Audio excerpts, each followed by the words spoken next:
راځئ چې نن زده کړو د انګلیش شارټ سنټنسز د فلوئنټ انګلیش دپاره. لکه مثلا دلته ودرېږه، خفه نه شي، د دې څه انګلیش دی؟ راځئ چې زده کړو. Stop here. Stop here. دلته ودرېږه. Stop here مطلب دی دلته ودرېږه. Never mind.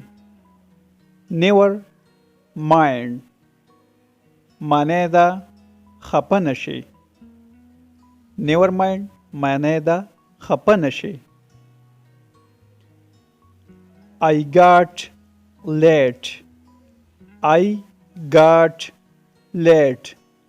زه ناوخته شوم یا په ما باندې ناوخته شو. You are right. You are right.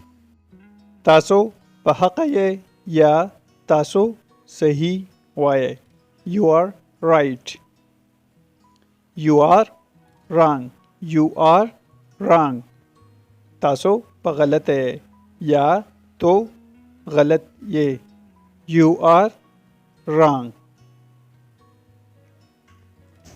Can you speak? Can you speak? تاسو خبرې کولی شئ. تاسو خبرې کولی شئ. Can you speak? Take it. Take it مطلب یې دی واخله یا دا واخله. Take it. Give me.